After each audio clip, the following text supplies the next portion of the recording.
तरंग चौथा, परिच्छेद 18 क्रमांकाचा, कल्पिताची निवृत्ती कशी होते याविषयी शंका व समाधान. या चतुर्थ तरंगामध्ये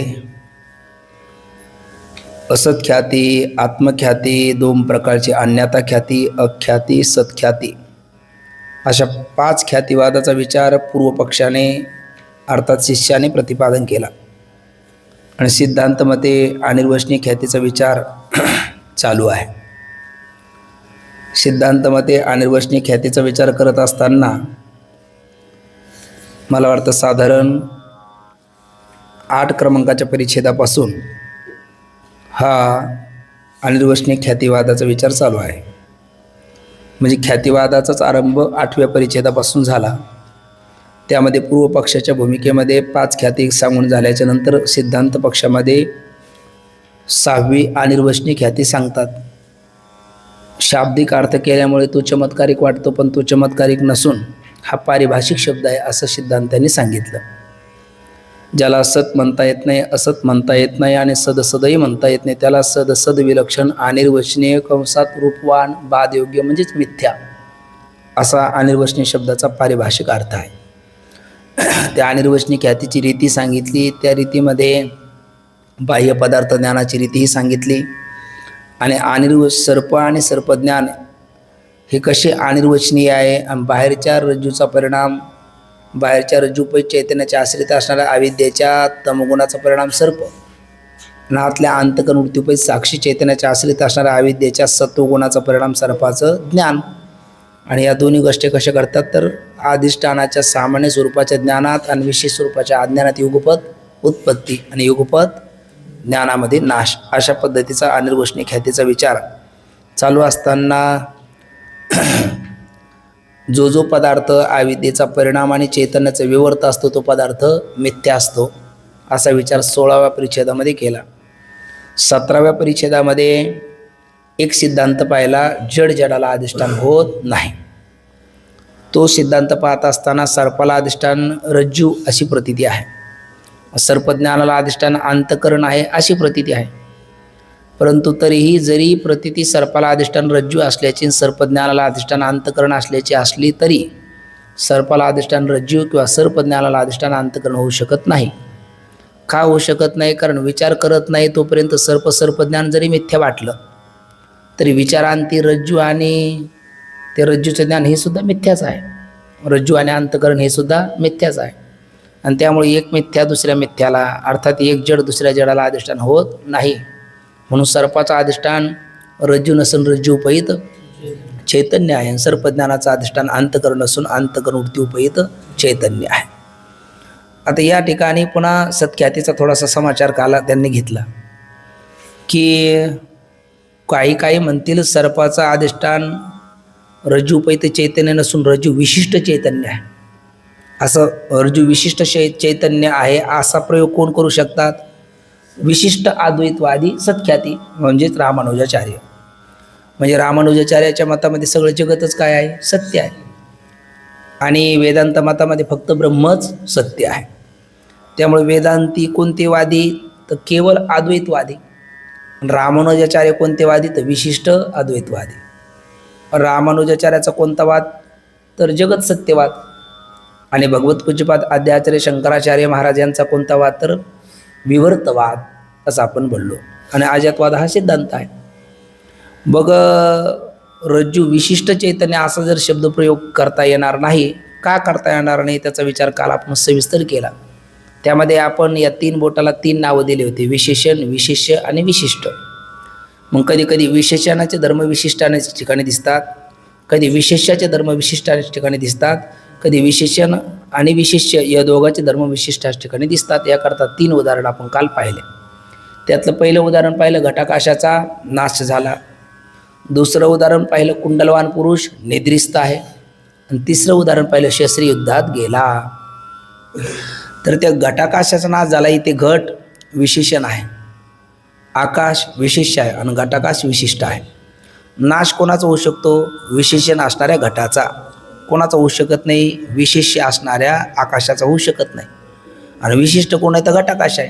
मग इथे विशेषणाच्या धर्माची म्हणजे नाशाची प्रतीती कोणावर आली? विशिष्टावर आली. दुसरं म्हटलं आपण कुंडलवान पुरुष निद्रिस्त आहे. मग इथे विशेषण कोण? कुंडल. विशेष कोण? पुरुष. आणि विशिष्ट कोण? कुंडलवान पुरुष. जसं धनाने युक्त धनवान, गुणाने युक्त गुणवान, विद्येने युक्त विद्वान, तसं कुंडलाने युक्त तो कुंडलवान. मग कुंडल विशेषण आहे, पुरुष विशेष आहे, कुंडलवान पुरुष विशिष्ट आहे. मग निद्रा कोणाच ठिकाणी संभवते?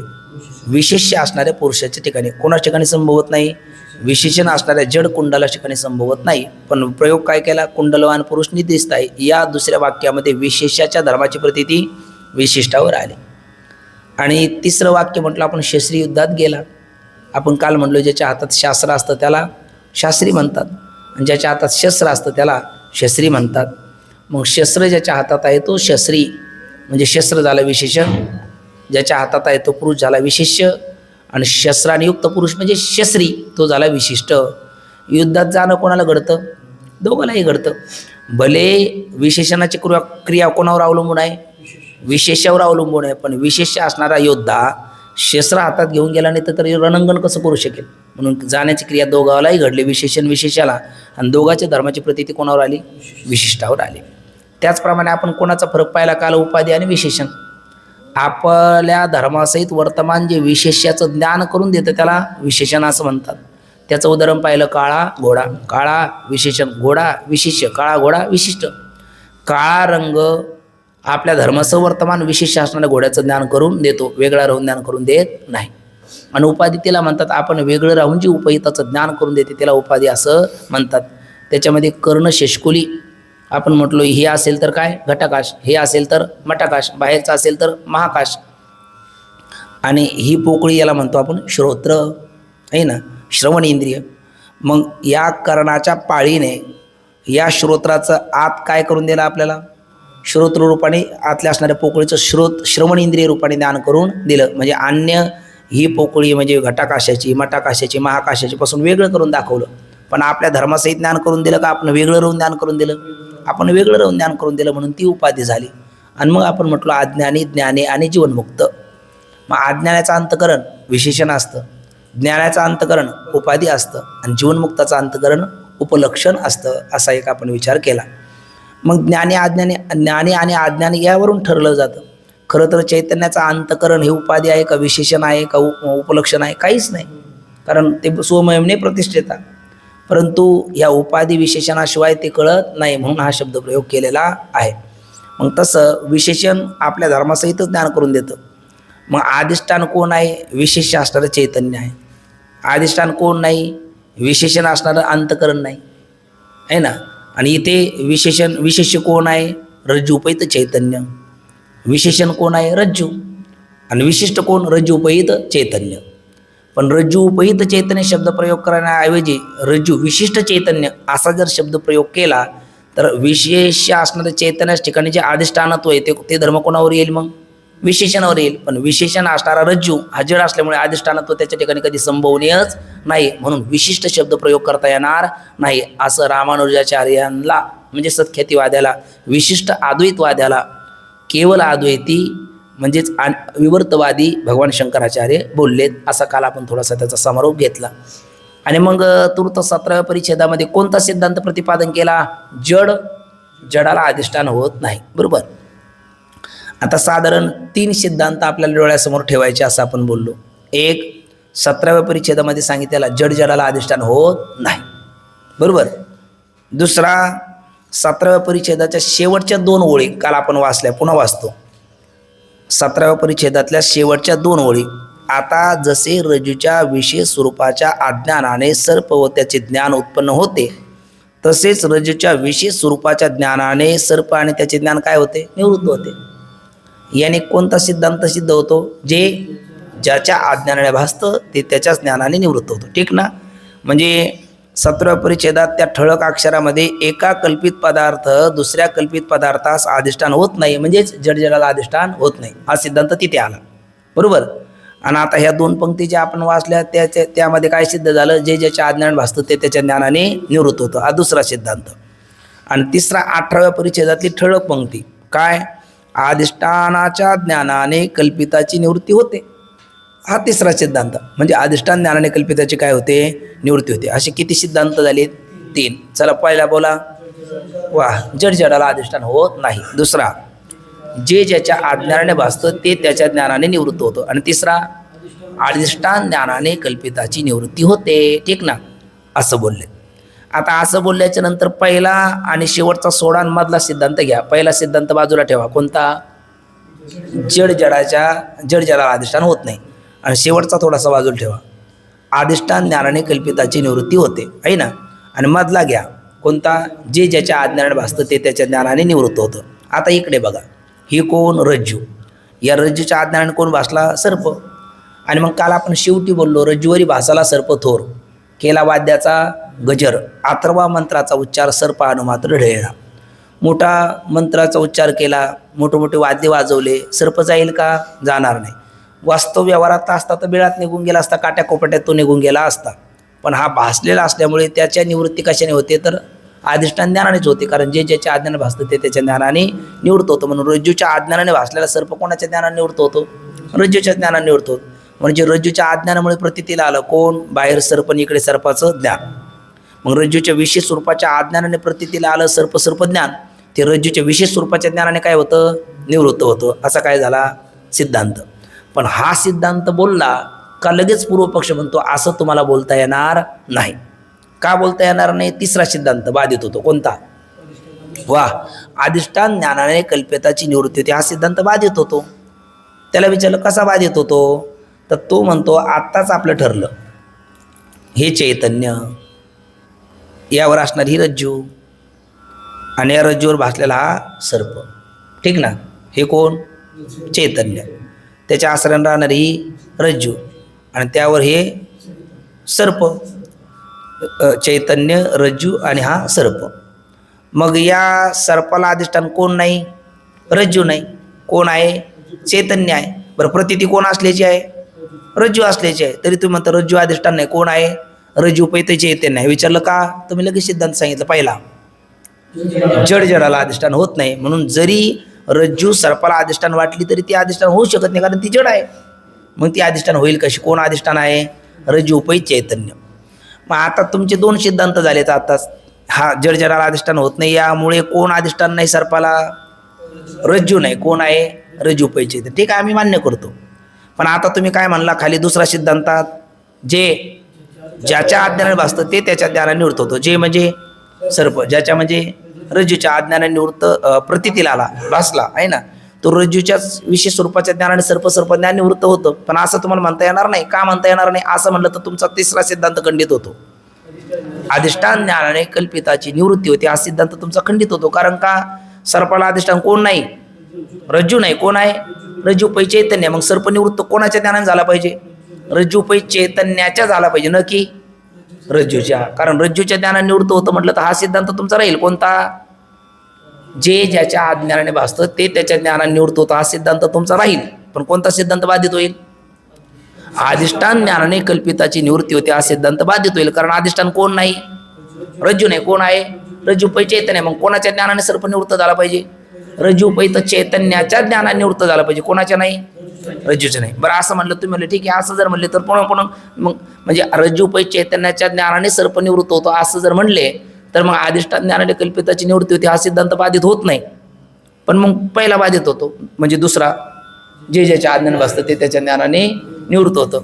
आणि मग हे दोन्ही बाधित होऊ नये असं वाटत असेल तुम्हाला तर काय म्हणू नका? सर्पाचं अधिष्ठान कोण आहे म्हणू नका, रज्जू पै चैतन्य आहे म्हणू नका. कोण म्हणा? रज्जूच म्हणा. बरं, मानली रज्जू तर ते 2 सिद्धांत राहील.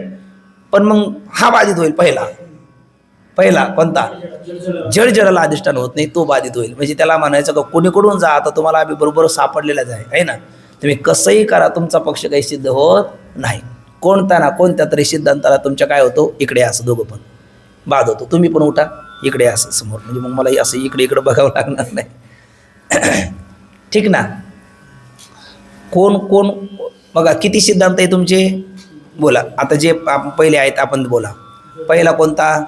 जड जडाला अधिष्ठान होत नाही. दुसरा कोणता? जे ज्याच्या अज्ञान भासतं ते त्याच्या ज्ञानाने निवृत्त होतं. तिसरा कोणता? अधिष्ठान ज्ञानाने कल्पिताची निवृत्ती होते. बरोबर.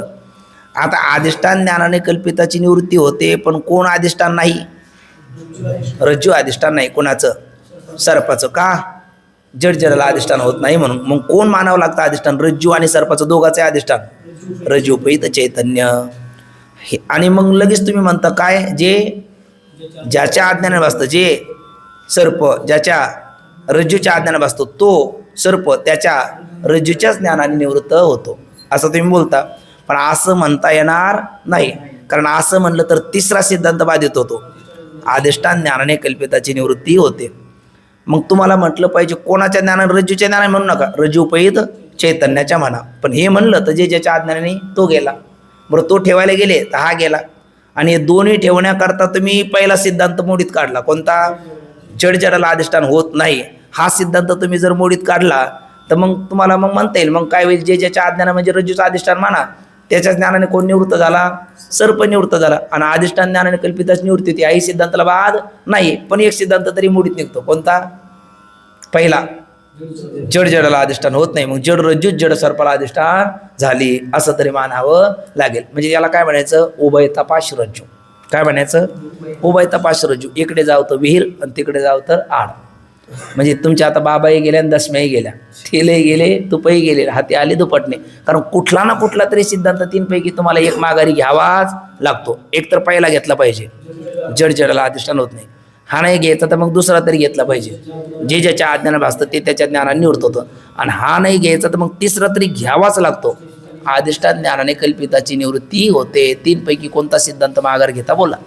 नाही घेतला तर तुमचं कसं होईल? माझ्या मुलाची सुंत करू का मुंज करू, आहे ना? मग सुंत करू का मुंज करू? कारण आमचा मुलगा संस्कारित आहे का संकरित आहे? संकरित आहे ना. आणि मग ते संकरित असून सुद्धा तरुण जावं. संकरोनर काय येव कुलज्ञानाम कुलश्च पतंती पितृ हिश्याम लुप्त पिंडोदक क्रिया असं होऊ नये म्हणून त्याच्यावर संस्कार करावा अशी इच्छा आहे. पण नेमका कोणता करावा? म्हणजे सनातन हिंदू धर्माचा करावा का इस्लाम धर्माचा करावा? अरे पण असा संशयच का घ्यावा? तिने सांगितलं आमचा इंटरकास्ट विवाह व्हावा म्हणून असा संदेह यावा आणि तो घ्यावा. सांगा काय करावं? ते तुझं जाऊ दे, मी जाळून घेऊ का पुरून घेऊ? तसा प्रकार हा आहे. कोणता? आता काय करू? कोणता सिद्धांत नेमका ठेवायचा? पण शेवटी गुरु ते गुरु असतात. गुरु काही उन्हाने पांढरे झालेले नाही, आहे ना. त्यांचा उन्हाळा पावसाळा त्यांनी चार जास्त खाल्ले, अनुभव त्यांच्या गाठीशी आहे. ते म्हणतात तू किती पेच निर्माण करण्याचा प्रयत्न कर, आमचा पहिला सिद्धांत या अबाधितच आहे. जड जडाला अधिष्ठान होत नाही हा सिद्धांत अबाधित. कारण जड आहे ती जडाला अधिष्ठान होऊ शकत नाही, तो सिद्धांत माघार घेण्याचं कारण नाही. आमचा दुसरा सिद्धांत अनुभव आहे सगळ्याला, जे ज्याच्या आज्ञाने भासतं ते त्याच्या ज्ञानाने निवृत्त होतच ना. मग तिथे तो सिद्धांत माघार घेऊन कसं चालेल? बरं, हा तर श्रुती प्रतिपादित सिद्धांत आहे. तिसरा, अधिष्ठान ज्ञानाने कल्पिताची निवृत्ती होते हा सिद्धांत श्रुती प्रतिपादित आहे. मग याचा अर्थ कुठला सिद्धांत? सिद्धांत त्यालाच म्हणतात सिद्ध. जो सिद्धच असतो त्याचा नाव काय? सिद्धांत. आणि अंतापर्यंत सिद्ध आहे. सिद्ध अंत. अंतापर्यंत जो सिद्धच आहे, ज्याचं खंडन मंडन कधी म्हणजे खंडन कधी होऊ शकत नाही, त्याला सिद्धांत म्हणायचं. किंवा सिद्ध शब्दाचा अर्थ पक्का. अंत म्हणजे निर्णय, अंतिम पक्का निर्णय, त्याला काय म्हणतात? सिद्धांत. आणि तिन्ही आमचे अंतिम पक्के निर्णय. जड जडाला अधिष्ठान होत नाही, जे ज्याच्या ज्ञान बसतं ते त्याच्याच ज्ञानाने निवृत्त होतं. आणि अधिष्ठान ज्ञाना वाचून कल्पिताची निवृत्ती होत नाही. हे तिन्ही काय आहेत? सिद्धांत आहे. त्यामुळे कोणता माघारी घेता येईल? कुठलाच माघारी घेता येणार नाही. तो म्हटलं मग आता द्या याचं उत्तर. हा, उत्तर आम्ही देतो. हा सिद्धांत कुठलाच माघारी न घेता तिन्ही सिद्धांत सिद्धच राहतात.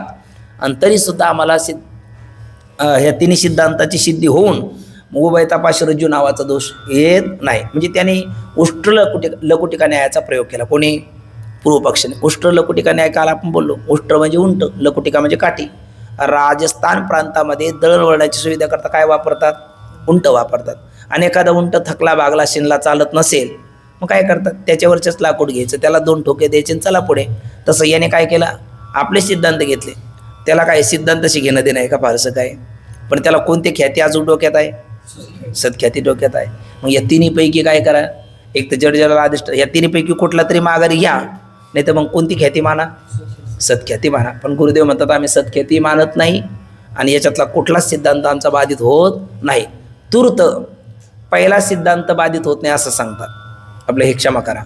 2, जे ज्याच्या ज्ञानाने भासतं ते त्याच्याच ज्ञानाने निवृत्त होतं हे म्हणत असताना, म्हणजे आता बघा हे कोण म्हटलं आत्ताच आपण? चैतन्य. ही रज्जू आणि त्यावर भासलेला हा सर्प. आणि इकडं असणार सर्पाचं ज्ञान. हे सर्प आणि सर्पज्ञान कोणाच्या विशेष स्वरूपाच्या अज्ञानाने प्रतीतीला आले? रज्जूच्या विशेष स्वरूपाच्या अज्ञानाने कोण प्रतीतीला आले? सर्प आणि सर्पज्ञान. ते कोणाच्या ज्ञानाने निवृत्त होणार? रज्जूच्या विशेष स्वरूपाच्या ज्ञानाने सर्पज्ञान निवृत्त होणार. का? आमचा सिद्धांत आहे जे ज्याच्या अज्ञानाने भासतं ते त्याच्या ज्ञानाने निवृत्त होतं. ठीक ना? पण असं गुरुदेव बोलतात न बोलतात तोच तो म्हणतो आत्ताच झालेली वाटाघाट. वाटाघाट म्हणजे विचार विनिमय, उहापोह, चर्चा. कोणती चर्चा झाली? जड जडाला अधिष्ठान होत नाही. कितव्या परिच्छेदात चर्चा झाली? आत्ताच 17व्या परिच्छेदात. या झालेल्या उहापोहावरून, या चर्चेवरून तुम्हाला असं म्हणता येणार नाही. काय म्हणता येणार नाही? रज्जूच्या विशेष स्वरूपाच्या अज्ञानाने प्रतीतीला आला सर्प आणि सर्पज्ञान रज्जूच्या विशेष स्वरूपाच्या ज्ञानाने निवृत्त होता असं म्हणता येणार नाही. आणि असं तुम्ही म्हटला तर जे ज्याच्या अज्ञानाने हा सिद्धांत अबाधित राहतो, पण एक बाधित होतो, त्याचं नाव नाही. एक अधिष्ठान ज्ञानाने कल्पिताची निवृत्ती होते. हा सिद्धांत काय होतो? बाधित होतो, खंडित होतो. कारण सर्पाचा अधिष्ठान कोण नाही? रज्जू नाही. कोण आहे? रज्जूपैत चैतन्य आहे. मग सर्प आणि सर्पज्ञान कशाने निवृत्त होऊ नये? रज्जूच्या विशेष स्वरूपाच्या ज्ञानाने निवृत्त होऊ नये. ते कशाने व्हावं? रज्जूपैत चैतन्य आणि अंतकरण उपैत चैतन्याच्या ज्ञानाने निवृत्त व्हावं.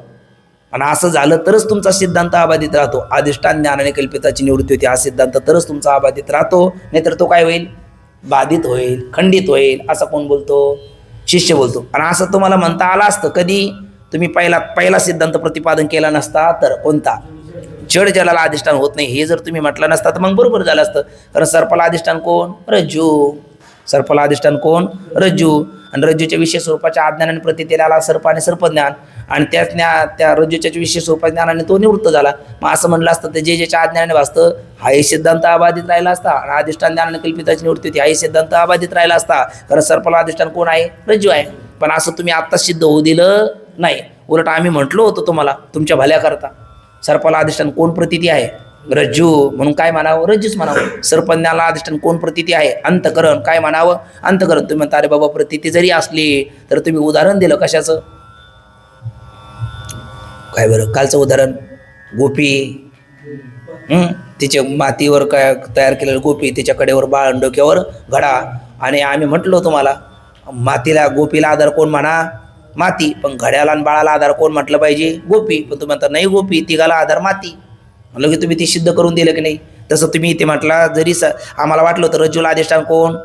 रज्जूपै चैतन्य. सर्पाला अधिष्ठान रज्जू. पण तुम्ही म्हटलं तसं नाही, जडजलाला अधिष्ठान होत नाही. म्हणून दोघालाही रज्जूलाही आणि त्याच्यावर भासलेल्या सर्पालाही अधिष्ठान कोण? रज्जूपैत चैतन्य. असं तुम्ही काय केला?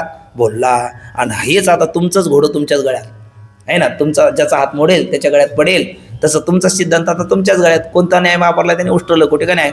मग आता तुम्ही लई जडजलाला अधिष्ठान होत नाही म्हणताना, जे ज्याच्या अज्ञानाने भासतं ते त्याच्या ज्ञानाने निवृत्त होतं म्हणताना, मग आता तुम्हाला जे जडजडाला अधिष्ठान होत नाही हा सिद्धांत एक अबाधित ठेवण्याकरता म्हणायला गेला तर मग आता हे दोन तुमचे बाधित व्हायला लागले. किंवा दोन्हीपैकी एक तरी तुम्हाला माघारी घ्यावाच लागेल.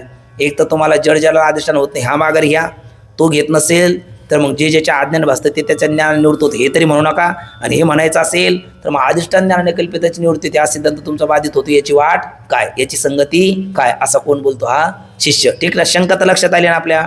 आता ही शंका पुन्हा वाचतो. काल आपण वाचलेली आहे पण तरीसुद्धा एकदा त्याचा अगदी त्यातला कुठलाही संधी आपल्या अंतःकरणात राहता कामा नाही. वाचू बघा.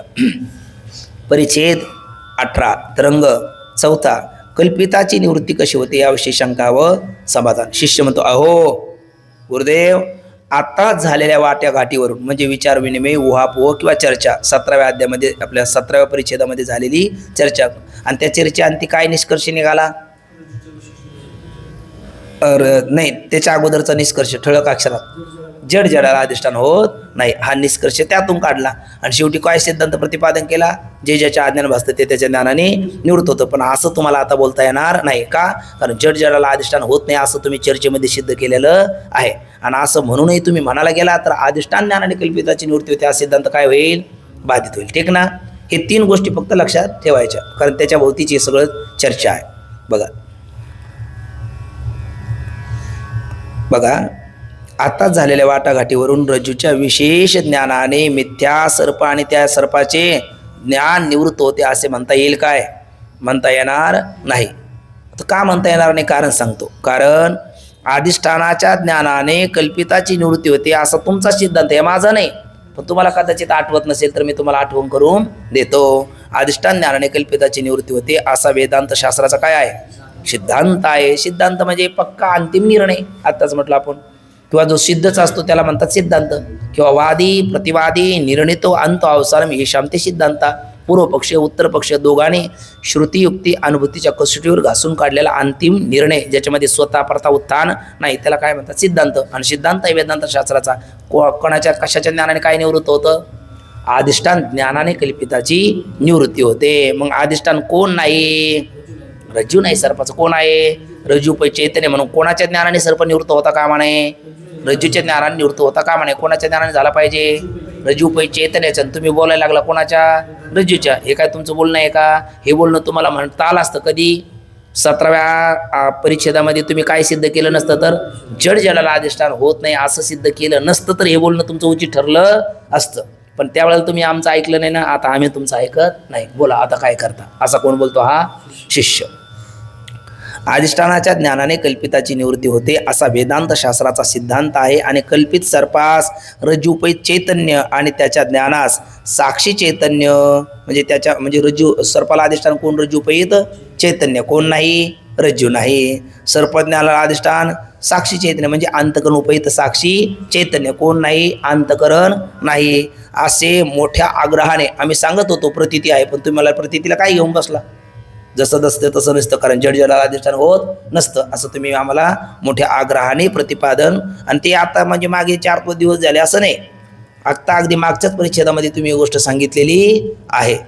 मग प्रतिपादन केले. आणि मग आशा असता लागलीच म्हणजे आशा असता म्हणजे कशा असता, जड जडाला अधिष्ठान होत नाही असा सिद्धांत प्रतिपादन केला असता लागलीच अधिष्ठान चैतन्याच्या ज्ञाना वाचून केवळ रज्जूच्याच विशेष स्वरूपाच्या ज्ञानाने आहे ना, रज्जूपै चैतन्याच्या आश्रित असणारा सर्प आणि अंतकरणोपै चैतन्याच्या आश्रित असणारं सर्पाचं ज्ञान हे निवृत्त होते असे कसे म्हणता येईल. आणि असे म्हणण्याने कोणता सिद्धांत बाधित होईल, अधिष्ठान ज्ञानाने कल्पिताची निवृत्ती होते या सिद्धांतास बाध येणार नाही का, असा काही त्याचा आक्षेप अर्थ आहे. त्याला म्हणतो आपण त्यांनी आक्षेप घेतलेला आहे. तो गुरुदेव म्हणतात त्याला पहिलं सौस होणार की एक लोहार की बाध येणार नाही. तो म्हणायला लागलो एवढं रामायण करून सुद्धा बाध येणार नाही म्हणतात, म्हणजे याचा अर्थ यांच्याकडे काहीतरी उत्तर असलं पाहिजे. उत्तर देण्याची एक पद्धत असते शास्त्रीय विचारामध्ये. एखाद्याने फार मोठा पूर्वपक्ष केला, त्याचं सगळं बोलून झालं का आपण कसं येणार नाही या अगोदर नाही सांगायचं. तू जे बोलतो ते चुकीचं आहे एका वाक्यात. तो म्हणतो एवढं महाभारत केलं, एवढं रामायण केलं तरी हा व्यक्ती चुकीचं म्हणतो. काय चुकीचं आहे, तो ऐकण्याच्या मनस्थितीत येतो आणि मग त्याला उत्तर द्यावं, ही पद्धत आहे. म्हणून गुरुदेवाला त्याने आता काय किती सिद्धांत सांगितले त्यांनी, 3. म्हणजे 3 सिद्धांत कोणाचे, आपलेच आहे. पण आडवं कोणाला लावायचं, आपल्यालाच. म्हणजे कोणता न्याय, उष्ट लकुटिका न्याय. कोणता दोष, उभय तपाशरज्जू. कोणता अर्थ, आक्षेपार्थ. आणि याने करून घ्या कोणता तरी सिद्धांत मागा, असा त्याचा काय भाव आहे. एकतर जड जडाला अधिष्ठान होत नाही हे तरी म्हणू नका. हे म्हणत असाल तर अधिष्ठान ज्ञानाने कल्पिताची निवृत्ती होते असा हा सिद्धांत बाधित ठेवण्याकरता जे ज्याच्या आज्ञाने बसतं ते त्याच्या ज्ञानाने निवृत्त होते हे तरी म्हणू नका. कारण जड जडाला अधिष्ठान होत नाही हे बरोबर आहे, आणि जे ज्याच्या आज्ञाने बसतं ते त्याच्या ज्ञानाने निवृत्त होतं. हा सिद्धांत जर अबाधित ठेवायचा असेल तर अधिष्ठान ज्ञानाने कल्पिताची निवृत्ती होते हा सिद्धांत काय करा, मग माघारी घ्या. काय बोलताय याबद्दल, याला बाध येणार नाही का. गुरुदेव म्हणतात याला बाध येणार नाही. तो म्हणतो कसं काय येणार नाही, आम्ही सांगतो. गुरुदेव आता त्याला सांगायला तयार झाले, बाध येणार नाही. कसा बाध येणार नाही, पहिला सिद्धांत तर आपला ठरलेला आहे काय, जड जडाला अधिष्ठान होत नाही हा सिद्धांत आहे. मग रज्जू कशी आहे, जड आहे. सर्प कसा आहे, जड आहे. म्हणून कोण कोणाला अधिष्ठान होणार नाही, जड जडाला अधिष्ठान होणार नाही. म्हणजे जड रज्जू जड सर्पाला अधिष्ठान होणार नाही. तसंच अंतकरण कसं आहे, जड आहे. सर्पज्ञान कसं आहे, जड आहे. म्हणून जड अंतकरण जड सर्पज्ञानाला अधिष्ठान होणार नाही. मग सर्पाला अधिष्ठान कोण, रज्जूपै चैतन्य. सर्पज्ञानाला अधिष्ठान कोण, अंतकरण उद्युपैत चैतन्य. आणि जे ज्याच्या आज्ञाने भासतं, कोण कोणाच्या आज्ञाने भासलं, सर्प आणि सर्पज्ञान कोणाच्या आज्ञाने भासले, रज्जूच्या आज्ञाने. मग जे ज्याच्या आज्ञाने भासतं ते त्याच्याच ज्ञानाने निवृत्त होतं. म्हणून सर्प आणि सर्पज्ञान कोणाच्या ज्ञान, विशेष स्वरूपाच्या ज्ञानाने निवृत्त झाले, रज्जूच्या विशेष स्वरूपाच्या ज्ञानाने निवृत्त झाले. इथपर्यंत तुमचं म्हणणं बरोबर आहे. पण असं म्हणताना कोणता सिद्धांत बाधित होतो तुमचा, असं म्हणताना कोणता सिद्धांत तुमचा बाधित होतो, अधिष्ठान ज्ञानाने कल्पिताची निवृत्ती होते हा सिद्धांत तुमचा बाधित होतो. कारण कोण अधिष्ठान नाही, रज्जू आपलं सर्पाचं रज्जू अधिष्ठान नाही. प्रतीती नाही का रज्जू असल्याची आहे. बरं, सर्पज्ञानाचं अधिष्ठान कोण नाही? अंतःकरण नाही. प्रतीती नाही का? आहे. पण ती प्रतीती भ्रामक आहे का? जड जडाला अधिष्ठान होत नाही म्हणून.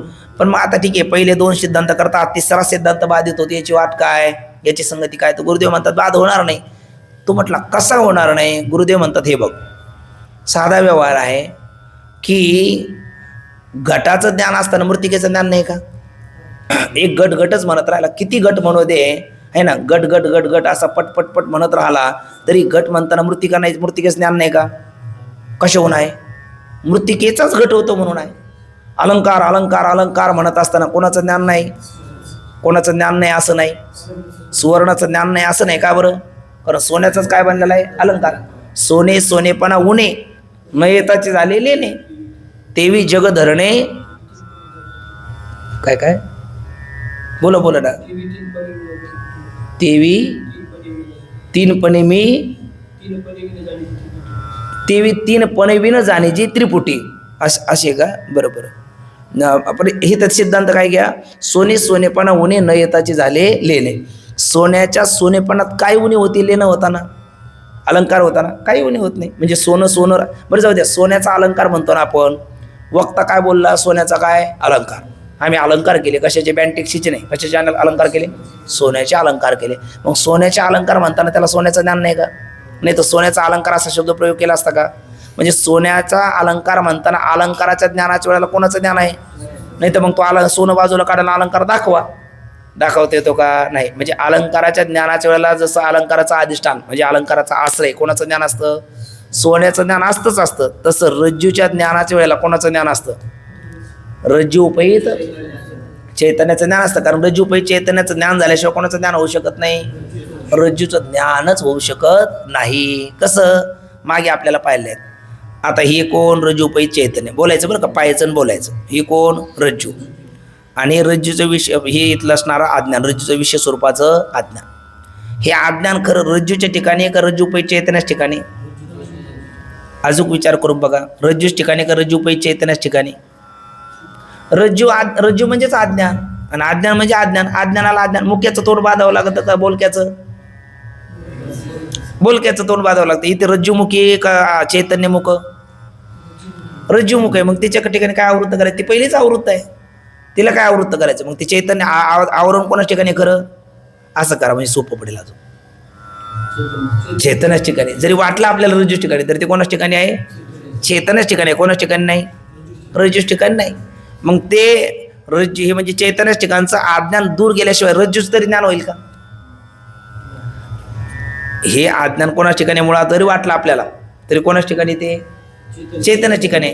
मग चैतन्य ठिकाणचं अज्ञान दूर जात नाही तोपर्यंत कोणाचं ज्ञान होत नाही? रज्जूचे ज्ञान होत नाही. जसं की सोन्याचं ज्ञान होत नाही तोपर्यंत कोणाचं ज्ञान होत नाही? सोन्याच्या अलंकाराचं ज्ञान होत नाही. तसं रज्जू उपहित चैतन्याचं ज्ञान होत नाही तोपर्यंत रज्जूचं ज्ञान होत नाही. कारण रज्जू उपहित चैतन्याच्या आश्रित अज्ञान दूर जात नाही तोपर्यंत रज्जूचं ज्ञान होत नाही. ठीक ना? मग या रूपाने पाहिलं तर रज्जूचे ज्ञान खाली कोणाचं ज्ञान आहे? रज्जू उपहित चैतन्याचं ज्ञान आहे. ते कोणाचं अधिष्ठान आहे? सर्पाचं अधिष्ठान आहे. मग जे ज्याच्या अज्ञानाने म्हणताना जे म्हणजे सर्प ज्याच्या रज्जूच्या अज्ञानाने भासतो आणि तो रज्जूच्या विशेष स्वरूपाच्या ज्ञानाने निवृत्त होतो, मग इथे जडजडाला अधिष्ठान होत नाही. या सिद्धांताला वाद येतो का? नाही येत. बरं, जे ज्याच्या म्हणजे रज्जूच्या विशेष स्वरूपाच्या अज्ञानाने हा प्रतीताला आला की नाही? आला. तो रज्जूच्या विशेष स्वरूपाच्या ज्ञानाने निवृत्त होतो म्हणताना अधिष्ठान ज्ञानाने कल्पिताची निवृत्ती येते. या सिद्धांताला आता वाद येईल का? येणार नाही. का बरं येणार नाही? कारण रज्जू ज्ञानाखाली कोणाचं ज्ञान आहे? रज्जू उपहित चैतन्याचं ज्ञान आहे. ते कोणाचं अधिष्ठान आहे? सर्पाचं अधिष्ठान आहे. म्हणून अधिष्ठान ज्ञानाने कल्पिताची निवृत्ती होती. या सिद्धांताला वाद येत नाही, असं गुरुदेवाने त्याचं उत्तर दिलं. ठीक ना? तिन्ही सिद्धांत अबाधित राहून आम्हाला कुठलाही दोष येत नाही. असं फक्त ते सोनं अलंकार एक दृष्टांत देऊन गुरुदेवाने एवढ्या सगळ्या शंकेचं काय केलं? समाधान केलं. आता ते समाधान आपण वाचू आणि पुन्हा दुसरी शंका येते ती पुढे वाचू. ठीक ना? बघा, श्री गुरु बोलतात बाद येणार नाही. कोणत्या सिद्धांताला बाद येणार नाही? तिसरा, अधिष्ठान ज्ञानाने कल्पिताची निवृत्ती होते. या सिद्धांताला बाद येणार नाही. कशी ते बघा. कारण ज्या वेळेला रज्जूचे ज्ञान होते त्यावेळी रज्जू अधिष्ठान चैतन्याच्याही ज्ञान अवश्य होतेच होते, है ना? होतेच म्हणजे होतेच होते म्हणायचं, है ना? का बरे? उदाहरण देतात. ज्याप्रमाणे अलंकाराचे ज्ञान होते वेळी अलंकाराचे अधिष्ठान म्हणजेच कंसात आश्रय म्हणजे ज्याचा अलंकार बनतो असं सोनं. अलंकाराचं अधिष्ठान सुवर्णाचे ज्ञान होतेच होते. मातीच्या ज्ञानात आपलं घटाच्या ज्ञानाच्या वेळेला घटाचा आधार असणाऱ्या मातीचं ज्ञान होतच होतं. पटाच्या ज्ञानाच्या वेळेला पटाचा आधार असणाऱ्या तंतूचं ज्ञान होतच होतं. तसं रज्जूच्या ज्ञानाच्या वेळेला सिद्धांतात रज्जूपै चैतन्याचं ज्ञान होतच होतं. म्हणून रज्जूच्या विशेष स्वरूपाच्या ज्ञानाने सर्प ज्ञान निवृत्त होतं म्हणलं चालेल का? चालेल. आणि अधिष्ठान ज्ञानाने कल्पितेची निवृत्ती होती या सिद्धांताला बाध येईल का? येणार नाही. का? कारण रज्जूपै चैतन्याचं ज्ञान आहेच आहे. कोणाच्या ज्ञानाच्या वेळेला? रज्जूच्या ज्ञानाच्या वेळेला. तेच कोणाचं अधिष्ठान आहे? सर्पाचं. म्हणून अधिष्ठान ज्ञानाने कल्पितेची निवृत्ती होती हा सिद्धांत बाधित का अबाधित? अबाधित आहे. ठीक ना? बघा, ज्याप्रमाणे अलंकाराचे ज्ञान होते वेळी अलंकार अधिष्ठान सुवर्णाचे ज्ञान होतेच, त्याप्रमाणे जड पदार्थाचे ज्ञान काली त्या त्या पदार्थ अधिष्ठान चैतन्याचे ज्ञान अवश्य कसे केले पाहिजे? मानलेच पाहिजे. तुम्हाला कसं काय मानले पाहिजे? अहो, याची थोडी कल्पना अनिर्वचनीय सर्पाच्या उत्पत्तीच्या वेळी आम्ही सांगितलीच आहे. अनिर्वचनीय सर्पाची उत्पत्ती सांगितली की नाही मागे आपल्याला? बाह्य पदार्थ ज्ञानाची रीती सांगून झाल्याच्या नंतर अनिर्वचनीय सर्प कसं उत्पन्न झाला तिथे सांगितलं होतं. काय बघा, ते थोडंसं आठवा. ज्या वेळेला आपले अंतकरणवृत्ती रज्जूपर्यंत गेली त्या अर्थी तिला प्रकाशात साह्य आहे. तिने काय म्हणला पाहिजे? इयम रज्जू. पण ती काय म्हणते? इदम किंचित. म्हणजे तिला पूर्ण प्रकाशात साह्य नाही. आणि त्यावेळेला रज्जूपैत चैतन्याच्या आश्रित असणाऱ्या रज्जूच्या विशेष स्वरूपाचा अज्ञान त्याचा काय होतो? क्षोभ होतो. आणि तिथे अनिर्वचनीय सर्प उत्पन्न होतो असं बोलले की नाही? आणि मग तिथे बोलले ते खरं पाहिलं तर सर्पाला अधिष्ठान या सर्पाला अधिष्ठान कोण म्हणता येत नाही? रज्जू म्हणता येत नाही. कारण रज्जू जडच आहे हे मागे सांगितलेलं आहे. मग ते अज्ञान खरं कोणाच्या आश्रित राहतं? चैतन्याच्याच आश्रित राहतं. मग तुम्ही रज्जूच्या कशाला म्हटला? चैतन्य कुठे नाही? अर्जुना मी नसे ऐसा कौन ठावा असे परी प्राण याचे दैव कशी जे न देखती माते. चैतन्य तर सर्वत्र आहे पण नामरूप संबंधो जाती क्रिया भेदो आकार असेच प्रवादो वस्तुशी नाम चैतन्याशी नाही. आणि म्हणून त्या चैतन्याचं ज्ञान होण्याकरता या उपाधीचा स्वीकार करावा लागतो. म्हणून जिथं जिथं वेदांताला केवळ चैतन्याचं ज्ञान करून द्यायचं असेल ज्या ज्या ठिकाणच्या तिथे उपाधीची कल्पना करून मग चैतन्याचं ज्ञान करून देतात. रज्जूपैत चैतन्य, घटोपैत चैतन्य, पटोपैत चैतन्य. मग याद्वारा म्हटलं जातं की जी जी वृत्ती उठते ती कोणाला विषय करते? चैतन्यालाच विषय करते. जसं आपण हात लावतो मातेला म्हणतो घट. घट नावाची काय वस्तू सांगा बघू? ज्या वेळेला हात लावला त्याही वेळेला कोण आहे तिथे? मातीच आहे. अगोदर काय होती? माती. वरून टाकला खाली तर तिचे काय होणार आहे? माती. त्याच्या आत बाहेर कोण आहे? माती. का मग माती आहे का तिथे? म्हणजे माती घट आहे का तिथं? का घट नाहीच आहे? बोला, नाराज नको हो ना. घट आहे का तिथे? मग तिथे कोण आहे? मातीच आहे. आणि तरी आपण घट म्हणतो. आपल्या डोक्याची माती नाही झाली का? खरं आहे की नाही? म्हणजे घट नसताना आपण घट नाव दिलं. कोणाला नाव दिलं? मातीला. आणि आपणच म्हणतो अगोदर काय आहे? माती. नंतर काय होणार आहे त्याची? माती. मातीला दिलेल्या आकारालाच आपण म्हणायला लागलो घट. म्हणजे त्या आकाराने आपल्याला भ्रमात पाडलं.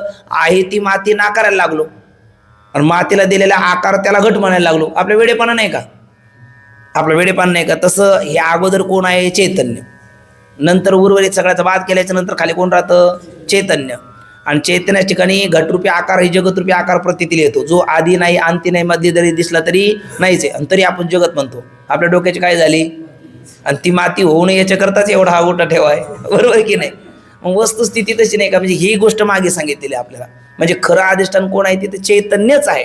तू का म्हणे तूची खरा आणि येरवाव का पसारा लटकेची साच दाविले अचळ पीडित असे काळ किती म्हणून का सत्य तू सत्य तू विठ्ठला का गा हा दाविला जगतकार.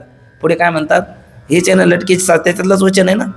का गा हा सुरुवात हा माहीत नाही. लटकेची साच दाविले आचळ पीडित असे काळ किती म्हणून तू सत्य आहे आणि नसणारं जगत येण्याकरता दाखवलं. किती तुझा झाला खेळ पण आमचा जीव चालला ना देवा असं तू कोबराय देवाला म्हणतात. आहे की नाही? करुणाने बोलतात. मग तसं या ठिकाणी कोण नाहीये? घट नाहीच आहे. कोण? मातीच आहे. तसं कोण नाहीये? जगत नाहीच आहे. म्हणून संसार एक झाला होता हे तो समूळ मिथ्या वार्ता पुढे होईल मागवता कदा कल्पंती घडेना. म्हणजे हे बोलणं कोणतं चालू होतं? अगोदर विवर्तवाद. गेलो कुठे आता आपण? अजातवाद. आणि म्हणून म्हटलं विवर्तवादाचं पर्यवसन शेवटी कशात होतं? अजातवादात. म्हणून वेदांताचा सिद्धांत अजातवादाचा, प्रक्रिया विवर्तवादाची, ज्याचं पर्यवसन शेवटी कशात होतं? अजातवादात होतं. ठीक ना? मग आता हा विषय आपल्याला मागे सांगितलेला आहे. घट नावाचा पदार्थ नाहीच आहे. कोण आहे? मातीच आहे. जगत नावाचा पदार्थ नाही. आहे कोण आहे? सर्वं खलुदम ब्रह्म न ह्य नानास्ति किंचन हे किंचनापि नाना नास्ति किंतु एकमेव द्वितीयं ब्रह्म अस्ति. अलंकार नावाची काय वस्तू आहे? अलंकार नावाची काही वस्तू आहे का? का सोन्याला दिलेल्या आकारालाच अलंकार म्हटलं आपण? सोन्याला दिलेल्या आकारालाच नाव काय? अलंकार. मग अलंकार पाहतो त्यावेळेला खरं कोणाला पाहतो आपण? सोन्याला पाहतो. पण मनुष्य इतका भ्रमात जातो, नाही अलंकार येते बरं का, अलंकार येते. सोनं, सोनं बिनं कसलं अलंकार आहे? अरे सोनं बिनं कसलं अलंकार नाही, अलंकार नाही, सोनंच आहे. पण सोन्यासारखी माणसं सुद्धा त्या आकाराला बोलतात आणि ते काय करतात? सोन्याला नाकारतात आहे ना. मग ते कतेलाच्या भावात विकतात असा प्रकार होतो. म्हणून तसं या ठिकाणी कोण आहे कोण नाही बोला एकदा. मग सिद्धांतामध्ये कोण आहे कोण नाही? चैतन्यच आहे, जगत नाही. म्हणून अवघे चित्रलोक्य आनंदाचे आता चरणी जगन्नाथा चित्त ठेले. माये जगन्नाथ बाप जगन्नाथ अनाथाचा नाथ एका जनार्दनी एकपणे उभा चैतन्याची शोभा शोभत असे. म्हणजे ते अलंकार रूपाने कोणाची शोभा आहे? अलंकार रूपाने कोणाची शोभा आहे? दृष्टांतात सोन्याची आहे ना. तसं या जगतरूपी अलंकार रूपाने कोणाची शोभा आहे? परमात्म्याची. देव नटला नानापरी भरुणी उरला चराचरी असा प्रकार आहे.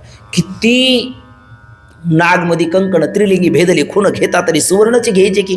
नाग मुदी कंकण, नाग शब्द पुलिंगी आहे, मुदी शब्द श्रीलिंगी आहे, कंकण शब्द नपुसकलिंगी आहे. असे 3 दागिने केले सोन्याचे आहे ना. मग 3 लिंग झाले काय? तर सोनंच आहे. सोन्याचे अगदी ते दुकान भरून नाही सरापाणी सगळं ते त्याचं दुकान भरून जर अलंकार केले तरी त्याच्यामध्ये नानत्व आहे का एकत्वच आहे? एकत्वच आहे. सोनं रूपाने पाहिलं तर. तसं जगामध्ये अनेक पदार्थ दिसले नामरूपात्मक, पण त्यातला आस्ती भाती प्रियत्व चैतन्य पाहिलं तर काय? एकच आहे. एकच आहे. ते कोण आहे? ब्रह्म आहे. आणि ते कोण आहे? अहम ब्रह्मास्मी. ते ब्रह्म कोण आहे? मी आहे. कारण ते किती ब्रह्म ब्रह्म म्हणत राहिलं ते मी आहे असं नाही झालं तर तोपर्यंत परोक्ष ज्ञान. आणि ते मी आहे म्हटलं तर अपरोक्ष ज्ञान. आणि फलश्रुती परोक्ष ज्ञानात का अपरोक्ष ज्ञानात? अपरोक्ष ज्ञानात फलश्रुती आहे. बघा आता म्हणजे याची थोडी कल्पना कोणती ख्याती सांगताना दिली होती? अनिर्वचनीय सर्पाच्या उत्पत्तीच्या वेळी सुद्धा सांगितले आहे. आणि पुढे देखील या तरंगात आम्ही विस्ताराने सांगणारच आहोत. मग आता तुर्त सांगत नाही, कारण मागे विषय झालेला आहे, पुढे विषय येणार आहे. मग आता तुर्त आम्हाला काय सांगायचं? कोणत्या सिद्धांताला बाध येत नाही हे सिद्ध करायचं. अधिष्ठान ज्ञानाने कल्पिताची निवृत्ती ती या सिद्धांताला बाध येत नाही. काय म्हणताना? काय म्हणताना? जे ज्याच्या आज्ञाने भासतं ते त्याच्या ज्ञानाने निवृत्त होतं हे म्हणत असताना अधिष्ठान ज्ञानाने कल्पिताची निवृत्ती होती या सिद्धांताला बाध येत नाही का?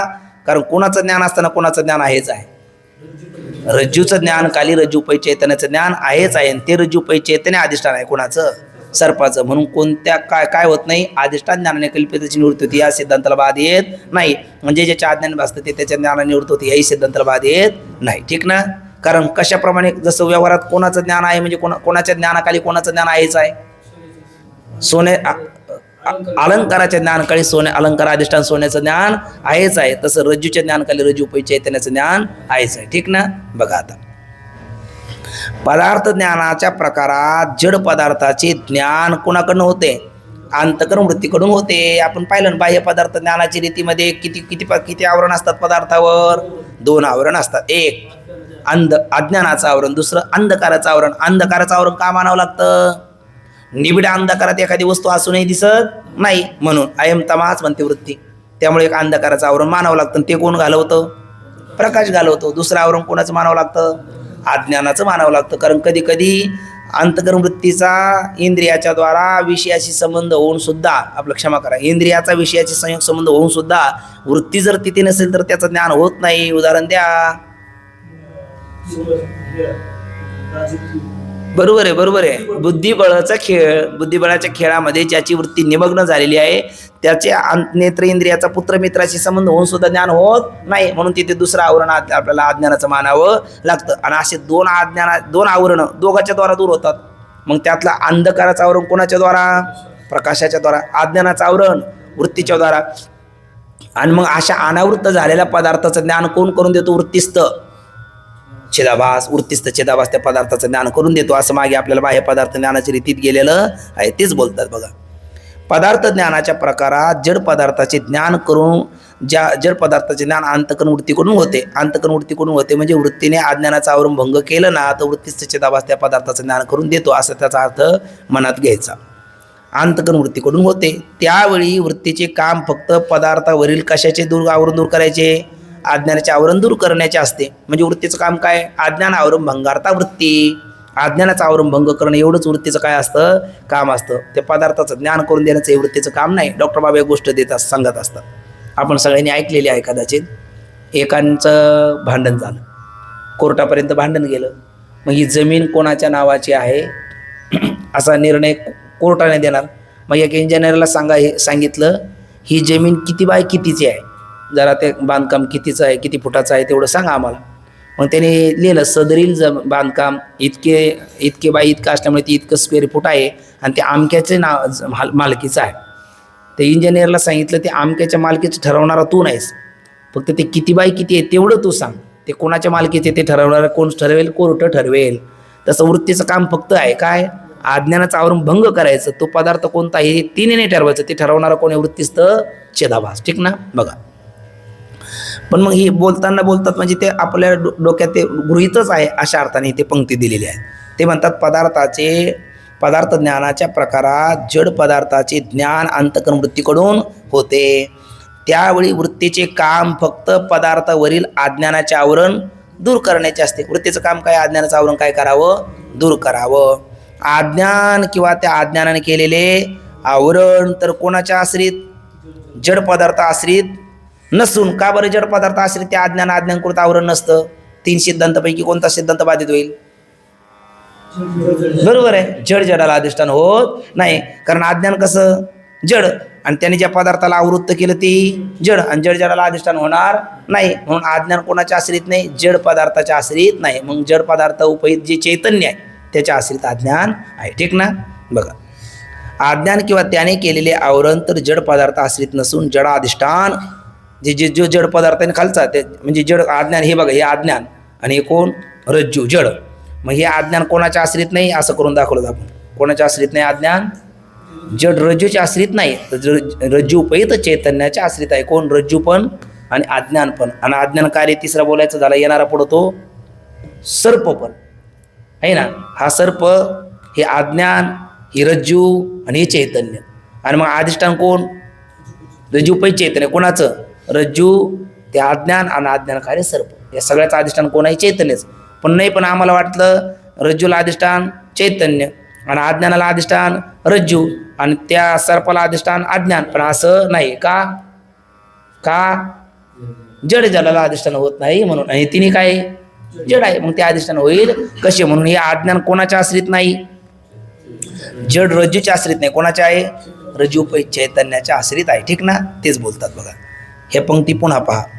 पदार्थ ज्ञानाच्या प्रकारात जड पदार्थाचे ज्ञान अंतकरण वृत्तीकडून होते. त्यावेळेला वृत्तीचे काम फक्त पदार्थावरील अज्ञानाचे आवरण दूर करण्याचे असते. अज्ञान किंवा त्याने केलेले आवरण तर जड पदार्थ आश्रित नसून कोणाच्या आश्रित आहे? जडाधिष्ठान चैतन्य. मग जड इथं घ्यायचं बघा, अज्ञान. हे बघा, हे अज्ञान, हे अज्ञानकृत आवरण कोणाच्या आश्रित नाही? जड रज्जूच्या आश्रित नाही. कोण आहे? जडाधिष्ठान जे रज्जू उपहित चैतन्य त्याच्या आश्रित ते आहे. असंच मानावं लागतं. का? तर जड जडाला अधिष्ठान होत नाही. ठीक ना? बघा, कारण अज्ञान किंवा त्याने केलेले आवरण तर जड पदार्थ आश्रित नसून जडाधिष्ठान चैतन्य आश्रित आहे. आणि त्या अधिष्ठान चैतन्यावरील अज्ञानाच्या आवरणाचा तिकडे बघा, हे अज्ञान कुठे आहे? मग कोणाच्या आश्रित नाही? जड रज्जूच्या आश्रित नाही. कोणाच्या आश्रित आहे? रज्जू उपहित चैतन्याच्या आश्रित आहे. मग खरं सांगा, रज्जू उपहित चैतन्याच्या आश्रित असणारा अज्ञान दूर जात नाही तोपर्यंत कोणाचं ज्ञान होत नाही? रज्जूचं ज्ञान होत नाही, आहे ना. रज्जू उपहित चैतन्याच्या आश्रित असणारा अज्ञान बाजूला जात नाही तोपर्यंत कोणाचं ज्ञान होत नाही? रज्जूचे ज्ञान होत नाही. म्हणजे रज्जूचं ज्ञान झालं त्या अर्थी अगोदर कोणाचं झालं तेव्हा रज्जूचं झालं. अगोदर रज्जू उपहित चैतन्याचं झालं तेव्हा रज्जू झालं. आणि ते रज्जू उपहित चैतन्य अधिष्ठान आहे कोणाचं? सर्पाचं. मग रज्जू ज्ञानखाली कोणाचं ज्ञान आहे? रज्जू उपहित चैतन्याचं. ते कोणाचं अधिष्ठान आहे? सर्पाचं. मग अधिष्ठान ज्ञानाने कल्पिताची निवृत्ती होती. या सिद्धांताला वाद येतो का? वाद येत नाही. आणि जे ज्याच्या अज्ञान भासतं त्या तरी सिद्धांताला वाद येतो का? वाद येत नाही. आणि जड ज्याला अधिष्ठान होत नाही या तरी सिद्धांताला वाद येतो का? वाद येत नाही. मग कशाला वाद येतो? कशालाच येत नाही. तुझ्या डोक्यात काहीतरी वाद निर्माण झाला आणि तो आळा आमच्यावर घेतला असं कोण बोलतोय? कोणाला? सिद्धांती बोलतात पूर्व पक्षाला. ठीक ना? बघा,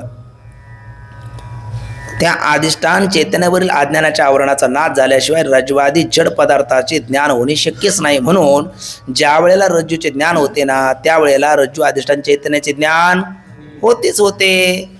आणि तेच चैतन्य कल्पित सर्पाचे काय आहे, अधिष्ठान आहे. आणि म्हणून अधिष्ठान ज्ञान आलं का मूळ मुद्द्यावर, अधिष्ठान ज्ञानाने कल्पिताची निवृत्ती होते, या सिद्धांताची हानी होत नाही.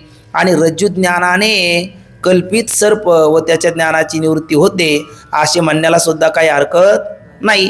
आणि याच अभिप्रायाने सर्वच अंतःकरण वृत्ती कोणाला विषय करते, ब्रह्मालाच विषय करते. का बरं? कारण प्रत्येक अज्ञान कोणाच्या आश्रित राहत नाही.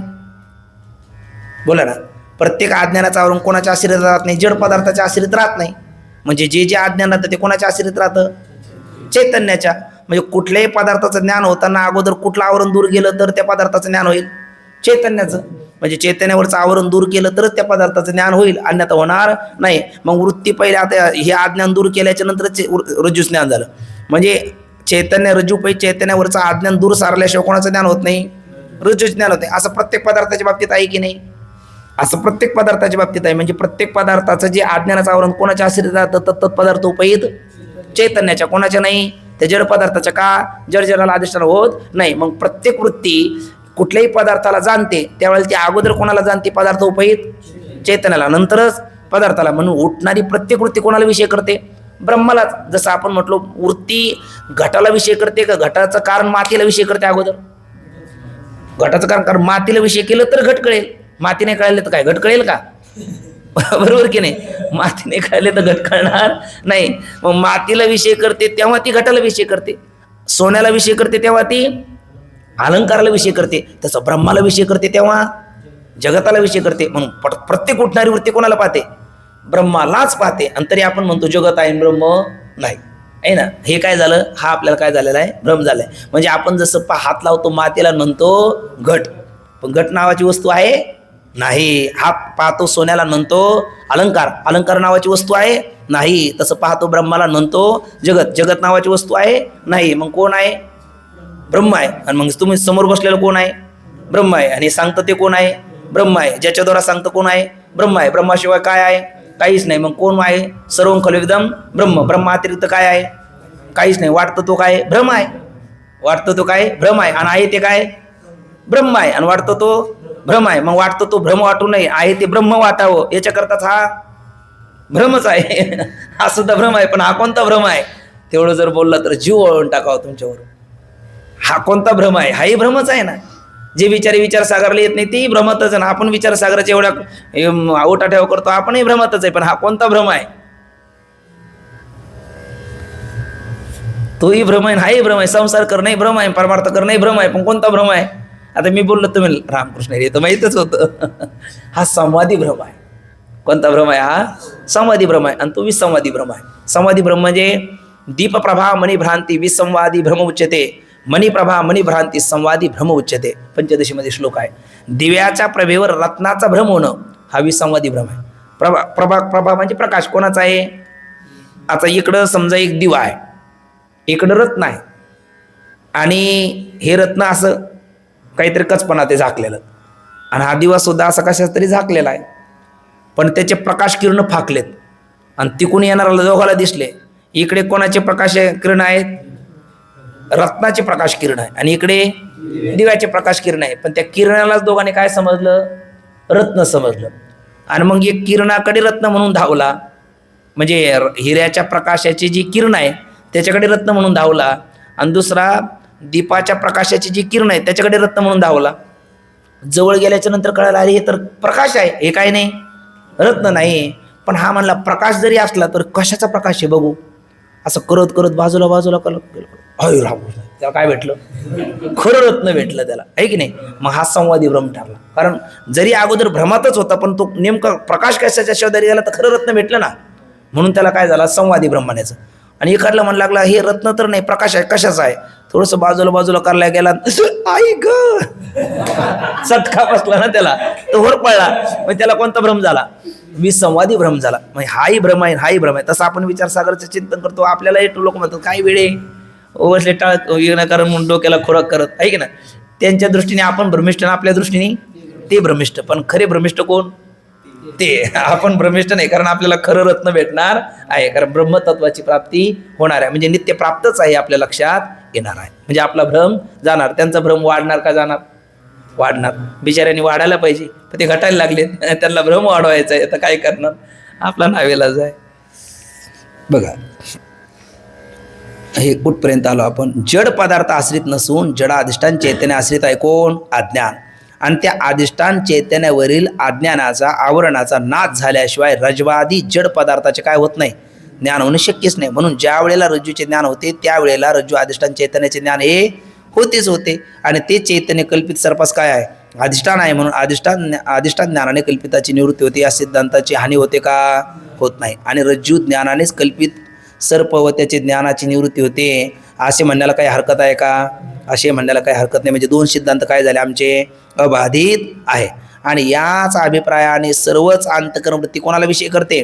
ब्रह्मालाच विषय करते. जरी घट परळ रांजण सुगडं बोळकं या नाना प्रकारच्या मातीच्या भांड्याला पाहत असेल तर वृत्ती कोणाला विषय करते? मातीलाच करते. नाना प्रकारचे अलंकार पाहत असेल तर वृत्ती कोणाला विषय करते? सोन्यालाच विषय करते. तसं नाना प्रकारच्या जगातल्या नामरूपात्मक जगदंतपाती पदार्थाला वृत्ती पाहत असेल तर वृत्ती कोणाला विषय करते? ब्रह्मालाच विषय करते. कारण ब्रह्मावरचं अज्ञानाचं आवरण दूर होत नाही तोपर्यंत ते पदार्थ आपल्याला ज्ञान होऊ शकतच नाही. म्हणून सर्वं खलुदम ब्रह्म. म्हणून याच अभिप्रायाने सर्व अंतःकरण वृत्ती ब्रह्माचाच विषय करते असे सिद्धांत ग्रंथात म्हटलेले आहे. आणि असं म्हटल्याच्या नंतर शिष्य म्हणू लागला, गुरुदेव हे तुमचं म्हणणं बरोबर एका दृष्टीने असलं तरी पूर्ण दृष्टीने बरोबर नाही. कसं नाही? तर गुरुदेव त्याला तो सांगतो. हा, अरे बापरे, रामकृष्ण हरी. हो ना, फक्त शंका बघा, उत्तर उद्याच्याला बघू. शंका फक्त पंक्ती वाचण्याच्या अगोदर थोडंसं इकडे बघा. कुठे गेली आपली रज्जू? हा, इकडे गेली. हे कोण? आपलं चैतन्य. आणि ही रज्जू आहे ना, हे चैतन्य आहे, ही रज्जू आहे, आणि हा सर्प आहे. हे चैतन्य आणि हे अंतःकरण आणि हे सर्प ज्ञान आहे. ठीक ना? कारण सर्प पाहणाऱ्याच्या बाहेर म्हणून इकडे, ज्ञान इकडे. मग सर्पाला अधिष्ठान कोण वाटत होतं अगोदर? रज्जू. पण जड जलाला अधिष्ठान होत नाही म्हणून रज्जू उपहित चैतन्य. सर्प ज्ञानाला अधिष्ठान वाटत होतं अंतःकरण, पण ते नसून अंतःकरण उपहित चैतन्य असा सिद्धांत झाला. आणि आता तुम्ही काय म्हणू लागला? रज्जूच्या विशेष स्वरूपाच्या ज्ञानाने सर्प आणि सर्पज्ञान निवृत्त होतं. आणि मग असं म्हणल्याच्या नंतर कोणत्या सिद्धांताला वाद येणार नाही का? तर अधिष्ठान ज्ञानाने कल्पिताची निवृत्ती होती या सिद्धांताला वाद येणार नाही का? असं आम्ही विचारलं तर तुम्ही म्हणले येणार नाही. कारण कोणाच्या ज्ञानाच्या वेळेला कोणाचं ज्ञान आहे? रज्जूच्या ज्ञानाच्या वेळेला रज्जूपै चैतन्याचं ज्ञान आहेच आहे. बरोबर? आता इकडे बघा, रज्जूच्या ज्ञानाच्या वेळेला रज्जूपै चैतन्याचं ज्ञान आहे का अंतःकरण उपै चैतन्याचं ज्ञान आहे? रज्जूपै तर चैतन्याचं ज्ञान आहे. कारण रज्जूपै चैतन्य इकडे, अंतःकरण उपै चैतन्य इकडे. मग रज्जूपै चैतन्याच्या ज्ञानाच्या वेळेला कोणाचं ज्ञान आहे? रज्जूपै चैतन्य. आपलं रज्जूच्या ज्ञानाखाली कोणाचं ज्ञान आहे? रज्जूपै चैतन्याचं ज्ञान आहे. ते कोणाचं अधिष्ठान आहे? सर्पाचं अधिष्ठान आहे. म्हणून रज्जूच्या विशेष स्वरूपाच्या ज्ञानाने कोण निवृत्त झाला तरी चालेल? सर्प निवृत्त झाला तरी चालेल, कारण त्याचं अधिष्ठान कोण आहे? रज्जूपै चैतन्य आहे. पण सर्प ज्ञानाचं अधिष्ठान कोण नाही? रज्जूपै चैतन्य नाही. कोण आहे? अंतःकरण उपहित चैतन्य. मग तुम्ही रज्जूच्या विशेष स्वरूपाच्या ज्ञानाने सर्प निवृत्त होऊ द्या. कोण निवृत्त होता का म्हणे? कोण निवृत्त होता का म्हणे? सर्पाचं ज्ञान निवृत्त होता का म्हणे? कारण ते कोण? त्याचं अधिष्ठान कोण आहे? अंतःकरण उपै चैतन्य. आणि ते अज्ञात आहे कोणाच्या ज्ञानाच्या वेळेला? रज्जूच्या ज्ञानाच्या वेळेला. आणि मग होतं जर म्हणत असाल तर अधिष्ठान ज्ञानाने कल्पिताची निवृत्ती होती हा सिद्धांत पुन्हा काय होईल? बाधित. असा कोण बोलतो? शिष्य. ठीक ना? आता याचं उत्तर पुढे येणारच आहे. त्याचं एक उत्तर सोपं लक्षात घेऊ, उद्या आपण त्याचा विस्तार पाहू. त्याचं सरळ ज्ञान असं आहे का नवरा हा एखादा म्हणू लागला मी कोण आहे? नवरा आहे. मी कोण आहे? नवरा आहे. आहे ना? त्याला विचारलं बायको, म्हणले मेली. मग ती एकटी मेली का याचा नवरेपणाला घेऊन मेली? नवरेपणाला घेऊन मेली. कारण का? बायको असेल तर नवरा. मी गुरु आहे म्हणजे शिष्य कोणीच नाही. असं कसा गुरु? मग तो गुरु, मग तो गुरु नाही. आहे ना? कारण शिष्य असेल तर गुरु, पत्नी असेल तर पती, विद्यार्थी असेल तर शिक्षक, ज्ञेय असेल तर ज्ञान. मग ज्ञेय रज्जूच्या विशेष स्वरूपाचे ज्ञान आणि कोण राहिलं नाही? ज्ञेय. सर्पच राहिलं नाही. त्याचं ज्ञान कसं राहील? ज्ञेयच नाही म्हणून ज्ञान राहणार नाही. हे एक पहिलं उत्तर. आणि दुसरं उत्तर असं आहे का सर्पाचा नाश किंवा लय, सर्पाच्या नाशाला किंवा लयाला कारण आहे असं उत्तर देतात. पण या उत्तराने त्याची शंका तर निवृत्त होत नाही. चौथा एक सिद्धांत बाधित काढतो तो. पहिला, जड जलाला अधिष्ठान होत नाही. दोन, जे ज्याच्या अज्ञान भासतं ते त्याच्या ज्ञान निवृत्त होतो. तीन, अधिष्ठान ज्ञानाने कल्पिताची निवृत्ती होते. आणि आता चौथा, अनिर्वचनीय पदार्थ आणि पदार्थ ज्ञानाची उत्पत्ती युगपत. ते युगपत या सिद्धांताला बाध येईल असं तो शंका घेणार. गुरुदेव त्याचं उत्तर देणार. पण तूर्त रज्जूच्याच विशेष स्वरूपाच्या ज्ञानाने सर्प आणि सर्पज्ञान निवृत्त होतं म्हणत असताना सुद्धा अधिष्ठान ज्ञानाने कल्पिताची निवृत्तीला कशी बाध येत नाही, हा सिद्धांत अजून थोडासा पुढे आहे. तर त्याचा विचार उर्वरित आपण उद्याच्याला करूया. पुंडलिक वरदार विठ्ठल, श्री ज्ञानदेव तुकाराम, पंढरीनाथ भगवान